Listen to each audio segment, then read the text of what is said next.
Hi everybody, it's crazy, it's Sunday, and it's time for the UPBGE video of the week. Now before I get started, gotta give a shout out to my trusted, because you guys rock, to my crazy fam, I love you guys. Now we're up to episode number 138, and last week we left off with advanced optimization techniques. It's on page 14 at the top. Okay, we will be doing a file today, so be prepared for that. I'm gonna try to see if I can do it in the amount of time I'm giving, because yeah, things happen. All right, so let's get started. All right, so here are some other more advanced optimizations techniques to try. Think small. That one is a big one, so might want to listen. Okay, if you're making a large game, instead of making a sprawling million-acre landscape, consider separating the map into many smaller pieces and use cleverly designed tunnels, elevators, or entryways to trigger the loading of the new section of the map. Half-Life 2 is a wonderful example of this. Their massive terrain is actually made up of many zones. This way, the computer doesn't have to load and render nearly as many assets at once. Additionally, I'm gonna get my finger over here. Okay. All right. So additionally, if the level chunks are kept in different files as opposed to different scenes in the same file, you could also have multiple people working on the levels and not cause version control issues. Once a level is broken up into different sections, each can occupy a scene. You can use the scene actuator to switch between scenes, as shown in figure 8-8, which is this one right here. You can have a near sensor that when you get to a certain point, that it will trigger scene 2. Okay, that one's one that a lot of people use nowadays. It used to be very hard to do because Blender was a little bit of an issue, but there are some out there now that can still do that and without a problem. Okay, collision proxy. While it is justifiable to spend hundreds, if not thousands, of polygons on a model to make it look nice on screen, the collision mesh used for physics really needs to be as detailed as the visual representation. Because of this, the common techniques used in games is to approximate physics meshes with built-in primitives such as cubes or spheres. These are the fastest to compute.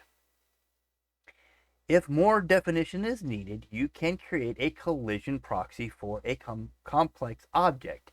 A collision proxy is a simplified, visible shell that occupies the same space as the visual model, but is only used for collision detection. Okay, that's what they're talking about. This is your car model. This would be your collision detection. I use this in my game, y'all. Trust me, this helps out a lot. They turned me on to it, and he says, you need to come up with a collision mesh. Crazy. You need to come up with a collision mesh. You got way too much detail in that courthouse. The courthouse was my biggest Achilles heel because I wanted the columns to look so real, but the problem is, just on the column cap, I wound up making it so detailed and timesing it by 6, wound up dragging my entire scene down. And he was like, why don't you just use collision mesh? And I'm like, that's an idea.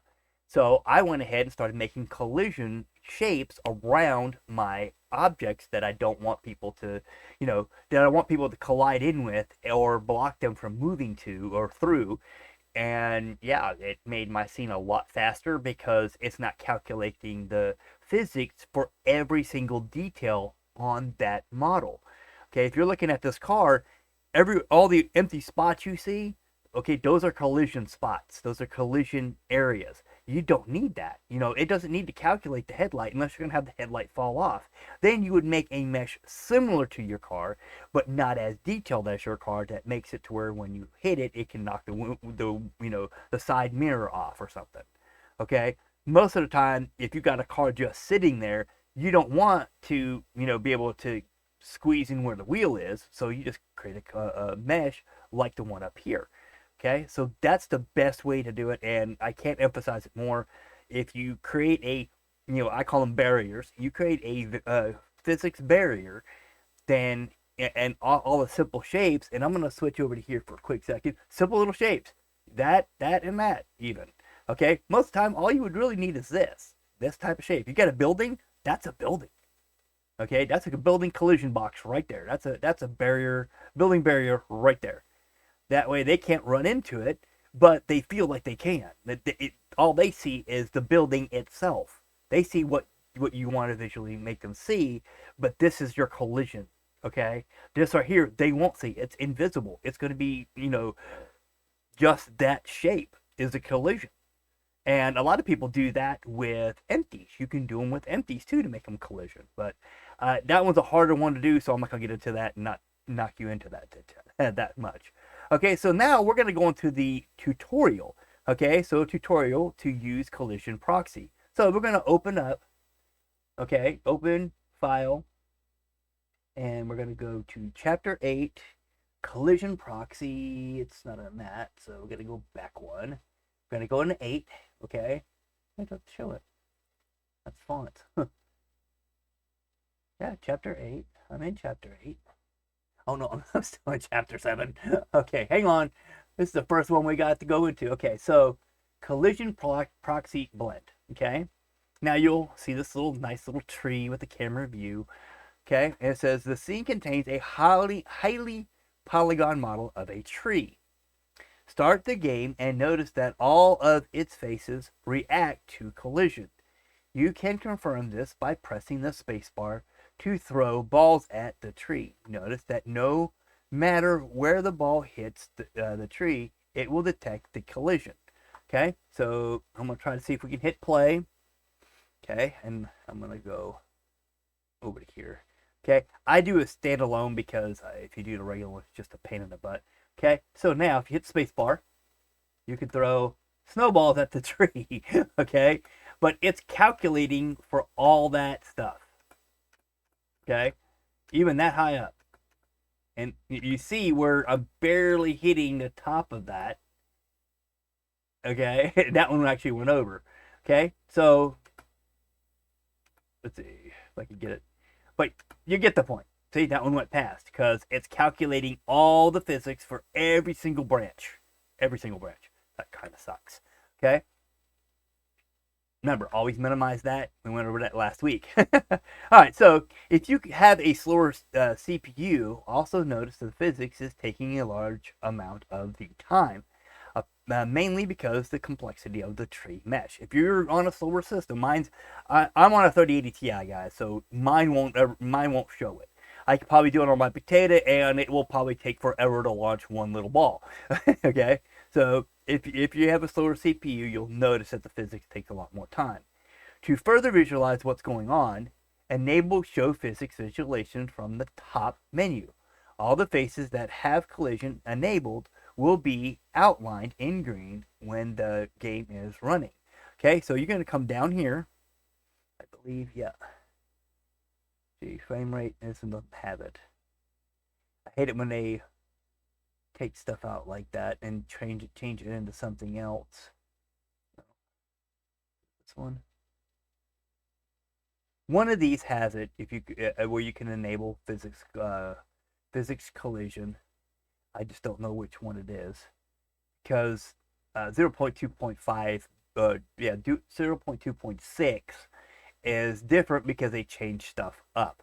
And it's sad because they took out some stuff that you would normally use, and I think it's automatically set, but you would find it in your system area here, okay, where you see, or debug, and it's not, they don't even have a debug anymore, and you can, oh, here goes debug, here it is. Okay. Debug. There we go. Oh, okay, there we go. Okay. I was wondering where debug was. They had it all the way down here at the bottom. I hate when they change them around, but hey, we can only do what we got. So if you want to see the physics visualization, you can turn it on here. Okay. So now, if I scroll all the way back up here and hit start, it will show you everything. That's a lot of physics. Okay. That is a lot of physics.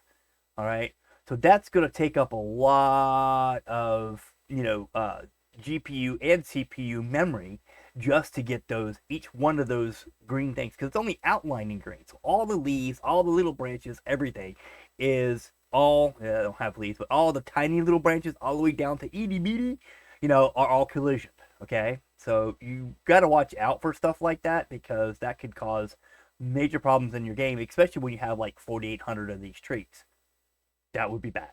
So if we have built, to further visualize it, we went through that. Okay. If we have to build a collision proxy for the tree object manually, it would involve modeling out a mesh that has the rough shape of the tree, but using much less detail. For this exercise, a simplified version of the tree has been created for you. In layer 2 of the file, you will find a collision proxy that fits over the tree. The model consists of the main tree trunks combined with the sphere to approximate the canopy. Turn on both layers 1 and 2 and press the 1 key, then while holding down shift, press key 2. So what they're saying is, you've already got it on this one, you're going to hold shift, okay, and you're going to click on the second one. Now you'll see that, hey, that's an approximation of what the tree is. Okay, so with that, to link the high detailed tree model to the low detailed tree model, we will parent them together. First, right click on the tree high object to select it. Then while holding down, so we're going to do this one, the other one. We're going to do that one. Okay. All right. So we're going to select the high tree model. Okay. Then while holding down the shift key, right click on the tree proxy, which is that one, okay, object, to select it as well. Now simply parent the high tree object to the tree proxy object by pressing Control P. Control and P, you'll bring up this, okay? Oops. And don't move around too far on it, because it will cause problems. Okay, note that that the order in which we selected the two objects is important. Okay. All right. So right now, both objects still have collision and display turned on. If you were to play the game right now, the game engine would have a difficult time trying to resolve the collision between two objects that are occupying the same space. The display display a mesh of colliding polygons.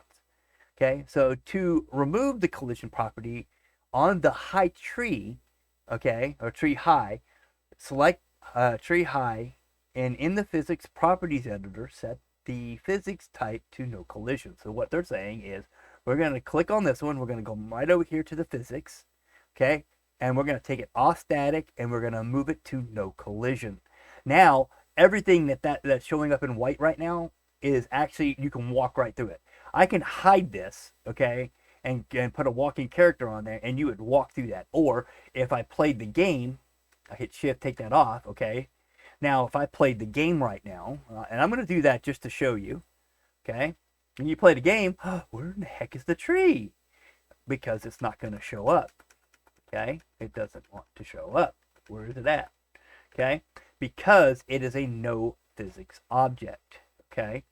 So now we'll turn the mesh back on, and we hit start. The tree is back, but also the mesh. So if I hit spacebar now, it'll hit, but watch this. Let's see if I can get it right past that little bottom thing there. Come on. Oh, no.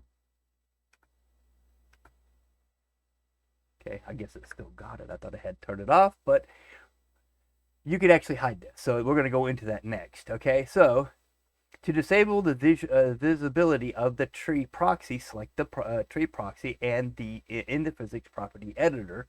Okay, in here. Okay, we're going to put it as invisible, I believe. Well, it gets, yeah. I don't know, hang on. Enable the invisible button, right. Okay, so you're going to make it invisible. So now, if we run it, this is what will happen. Now it's gone. But if you notice that the physics that's being calculated is not on the actual old tree, the original high poly tree, it's actually doing it to our little simulation over here. Okay, our little barrier mesh, and that's what I use in my game. It's a barrier mesh that you can throw anything you want at it, and it'll do the same thing as if you were hitting the tree. I don't know if I can get see like that. See how that went right through? Okay, because it is past the tree point. Okay, now as you get further down, like that should hit. Okay, see it? See the difference? Okay, so now you know that. Okay, those barriers help out a lot. Okay, so run the game now and see how the collision is handled by the tree proxy while the high tree gets displayed. Okay, keep in mind that since the tree proxy is the parent of the tree high, any logic brick should be attached to the proxy object. Tree high is simply a collisionless, logicless, nice looking model. So basically, you have a no collision model that your character will walk through. So you will want to put your collisions or anything that has to do with your collisions on the tree proxy, not on the tree high. Okay, so you don't want to put it on your high detailed model. You want to put it on the proxy. Okay, so that's the collision proxy in a nutshell. As you can see, a lot of steps are involved with this approach, which makes using collision proxy suitable only for very complex models that have a unique shape. Otherwise, it is much easier and efficient to use one of the predefined collision bound primitives. So what they're talking about is down here, okay? One of these primitives here, okay? You don't want to use convection hull, and you don't want to use triangular mesh because unless it requires it, I wouldn't do it. It just adds too much to it, and people are like, oh yeah, right, yeah. Well, I want my car to be, it's gonna come apart in pieces. Well, then you set your boundary meshes for those pieces. Okay, you don't have to have the high detail of the car. All you need to have is the collision where you shoot at it or it hits another car and that piece of fender falls off. Okay, well, if it's parented, your collision mesh, okay, your barrier mesh gets hit by another car, then it will react with that as long as you've got that hooked up in your either your Python scripting or your logic bricks. Okay, so there it is in a nutshell. Don't use these guys. I'm telling you, don't use these unless you have a very small game and you just want to use convection hull or triangular mesh to make it worthwhile, or you're just making it for the fastest computers that are out there right now because that's the only one's going to probably do it. And mine even has trouble. Mine was considered new. 3080 Ti is not a slow GPU at all. Okay, but if you got a 4090 and you only want to cater to people with 4090s, then yeah, use triangular mesh. That's fine. But you're not going to get that many people. Not many people can afford a 4090. Okay, so think about that when you're creating your game. You can use, a sphere and a box, or a capsule, and sometimes empties work. You just want to have a collisional shape. Okay, keep that in mind when you're building games because you don't want too much detail and you don't want to calculate that much physics at one time because that will drag your GPU and CPU down. Okay, because when you play this game now. Okay, let me see if I can go over here real quick. I want to show y'all this because this is important because a lot of people don't realize it. If you look up at the corner over here, I can't point my mouse to it. Okay. Oh yes, I can. Hang on now. Just a second. This is gonna probably mess with that, but I'm not worried about it. I'm gonna show a mouse cursor. Okay. Then we'll come back up here. I'm gonna hit start. Okay. Now you'll see my mouse cursor trying to make it back over there because I have a mouse collision thing on it. Isn't going to work. Okay, so if you look at the physics, notice that the physics isn't calculating super fast. Your logic doesn't need to calculate super fast. Your rasterizer, that's going through your GPU. That's only like 2 milliseconds. That's not really slow. That's actually pretty doggone fast. Now, if you can get that rasterizer down quite a bit, then you're doing good. The slower your rasterizer is, the quicker it's getting it up on the screen for you. That's less GPU and CPU time you'll be using. So with that being said, I'm going to go ahead and exit out of that. We're going to close that.